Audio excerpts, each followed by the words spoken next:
What's up, Raw Spartan Tribe? This is Raw Spartan 125, back for yet another great reaction.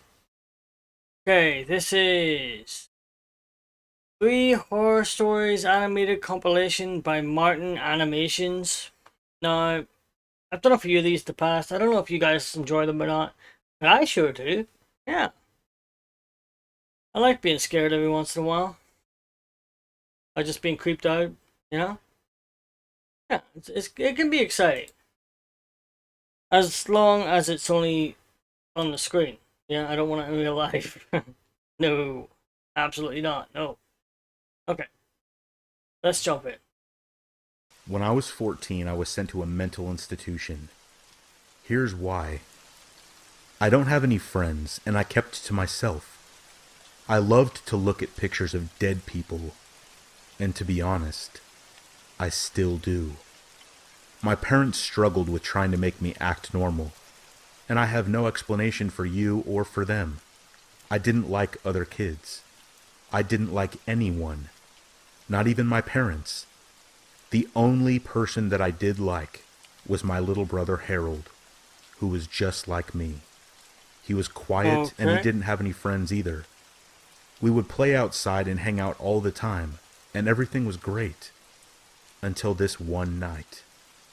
Harold and I got into an argument, and he told me that he wished he could kill our parents. I wasn't close with our parents, and like I said before, I didn't even like them. But I never felt like hurting them. Yeah. Harold told me that not only did he want to hurt them, he wanted to cut them open with the pocket knife in the garage. He wanted to take the knife and slit them open. Nope. This made me cry. I ran to my parents' room, probably like 2 o'clock in the morning, screaming and crying. Harold followed me and was screaming that I was lying over and over. I screamed and told my parents what Harold said and what he wanted to do. My mom started crying uncontrollably, and my dad started breathing really heavy. Obviously, what I told them was scaring them, and Harold was crying too at this point. The next day, my dad took me to the mental institution. For the longest time, I was in that hospital, angry, not understanding why I had to live there and Harold didn't. It wasn't until 7 years later that I learned why. My dad came to visit me one day, and when I asked about Harold, as I always did, he finally said it. What? Harold didn't exist. I ran into their room that night, screaming and arguing with myself about how I wanted to kill them. But I didn't want to.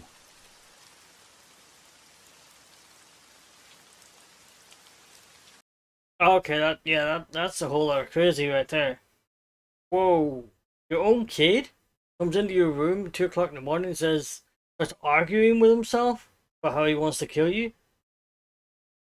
Oh, yeah, they did the right thing. They put him in the right place. I'll put it that way. Oh, God.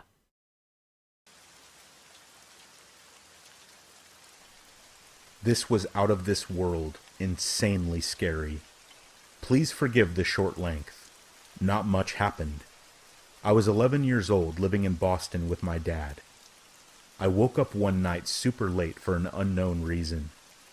You know how sometimes you just wake up, look around your room, and then fall back asleep? Yep. Yep, that's what happened. I woke up not sure what time, but sometime in the middle of the night. I was looking around the room, and sitting in the darkness of my open closet, I saw a face. A face I had never seen before. Someone was sitting in my closet looking at me. The ability to move my limbs completely left me. Oh, I know what this is. I was frozen. I stared at this person for what felt like an hour. Trying to remember now, I'd say it was really only about 20 seconds. Whoever it was reached their arm out of the darkness in front of them and slid the closet door closed, looking into my eyes the entire time. The door closed, and I lay there frozen for probably another 20 seconds. And then I realized I had to leave this room. Yes. Obviously, there was no way I was going to go back to sleep. I got up as silently as I could and walked out of my bedroom, which the door was cracked open. Are you walking out of that room? Absolutely not. No. Mm. Nope. I'm running. Running from that room. I'm also never sleeping in that room again. No way. I got up as silently as I could and walked out of my bedroom, which the door was cracked open. I ran to my dad's room and went inside. I woke him up, and naturally he was shocked when I Yeah. told him that someone was in my closet. He told me to stay in his room, and he went to check. The thought of something happening to my dad scared the hell out of me, so I was crying, waiting for him to come back. After a minute or two, he finally came back and told me that no one was there. Cliché ending, I know. I will say this. I do not care if people believe me or not. It really happened. I was not dreaming. When I left my room, whoever it was in the closet left as well. The front door, the back door, and most of our windows were all unlocked. Stupid, I know, but we were What? ignorant. This happened 6 years ago, and when I try to remember the face, I can't visualize the details except one thing. One thing I have always been sure of. It was a man, and he was missing teeth. How do I know? Because he was smiling at me the whole time. No. Could that have been sleep paralysis, maybe? I don't know. Possibly? Or maybe not. Oh, God. Keep your doors and windows locked at all times, no matter how safe you feel. Yeah? No matter how safe your neighborhood may be, lock your doors and windows. Please. God. This incident took place around 6 months ago on an overnight trip into the Superstition Mountains, which are about an hour drive east of Phoenix. I'm not going to specify the exact trail because I've been doing this stuff long enough to realize what happens when you say too much. Whether it's a good trail, abandoned mine, ghosts, or whatever it might be, people come flocking, and usually with a lot of trash and loud music. This particular trail I was taking was an 8-mile loop through a canyon, a pretty simple overnight trip. I had planned to go with my friend, but at last minute he canceled, and he left me on my own. So with a packed bag and a car ready to go, I decided to go on my own. Not leaving Bad the house idea. on time and some trouble navigating rough forest roads, I didn't arrive to the trailhead until around 5:45, which for those of you who don't backpack, this is a very big no-no. I had about a 4-mile hike until I arrived at my planned camping spot, and it was getting dark fast. So I figured if I moved quick enough, I could get at least 2 to 3 miles in before I had to find a spot. This strategy left me hiking a very dark trail on my own with about 15 miles of dirt road between me and anyone else. Hiking in the dark by itself is scary, Yeah. especially for where I was and being on my own. Eventually it got so dark that I could only see where my headlamp was pointing, and that's when I figured I needed to stop and get a camp set up. With only using the headlamp as my light source and trying to move fast, I ended up in a less than ideal spot, but there were some burnt pieces of wood and the remains of a fire circle, so it looked like people had been there before, but it didn't look recent. My first priority was to get a fire going. I scanned the area around me and was able to find some dry wood, and I got the fire going. I got my tarp set up and cracked an open can of chili mac I had brought for myself and was very much looking forward to eating. I was feeling good. My camp was set up and my food was on the fire. The feeling of uneasiness from the hike had almost gone away, but it was still there.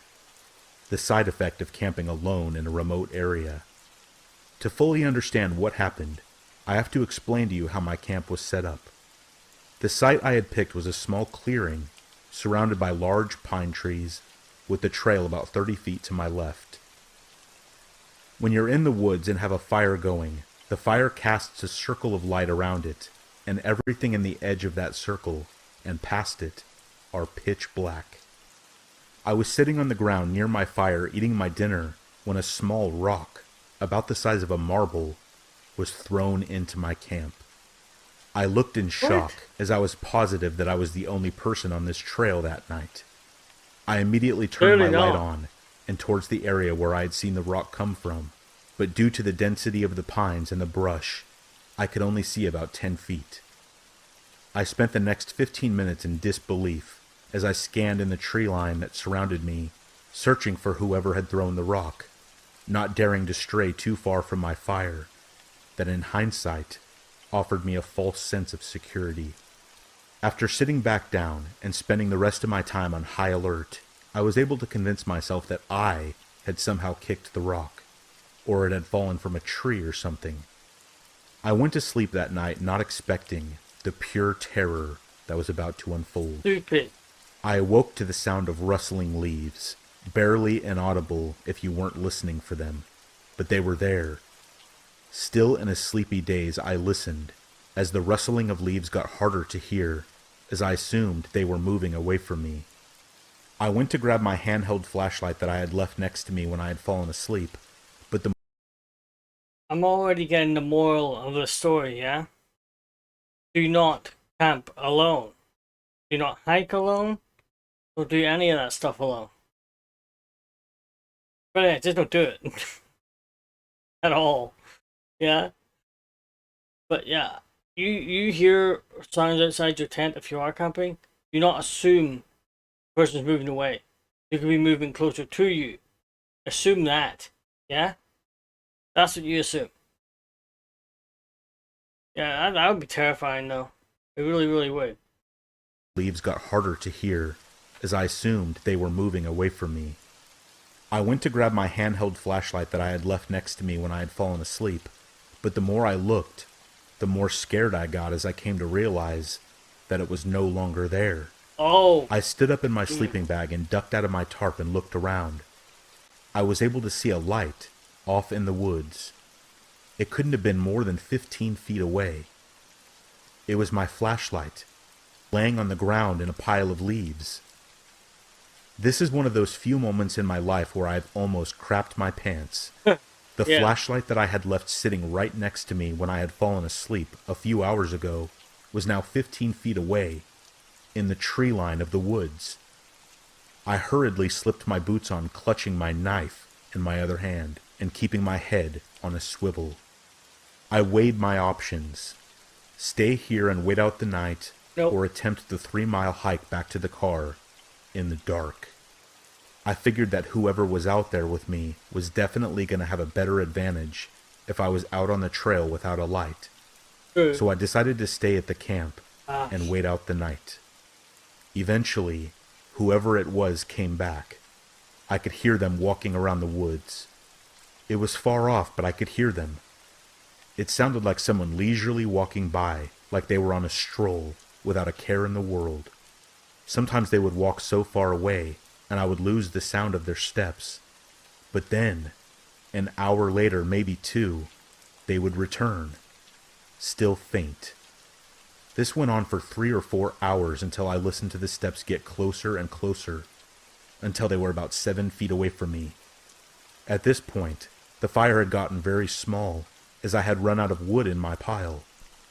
The footsteps stopped, and everything went totally silent. I sat there still, for 2 hours, clutching a knife in my hand, and prayed that I wouldn't hear anything else. I stayed like that until the sun cast enough light that I could see that I was alone in my campsite. I packed my things and speed walked the 3 miles back down the trail I had taken. I arrived at the empty dirt road where my car was parked and nearly sprinted to it as I unlocked my Subaru, jumped in, and drove, and didn't stop until I had put at least 20 miles between me and that place. I stopped at a gas station to buy a Red Bull, but mostly just to see or talk to another person.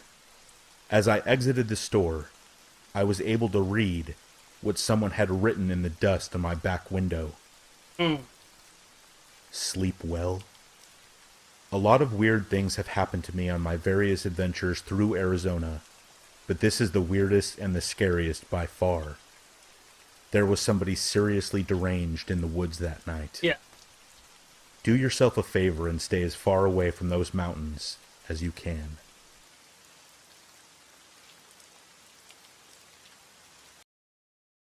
Okay. That is the end of the video. No. I'm not a camping guy. And that has just convinced me that I was right all along. I mean, when I was a kid, I liked the idea of a tent and stuff. I used to have a tent, but I meant like the front of my house or the back of my house or something like that. Yeah, where safety was close by, where help was close by. But the idea of going into the woods terrifies me beyond belief. No, no. Okay, I enjoyed that. It's just after midnight here, so yeah. Okay. Until next time, I am out of here.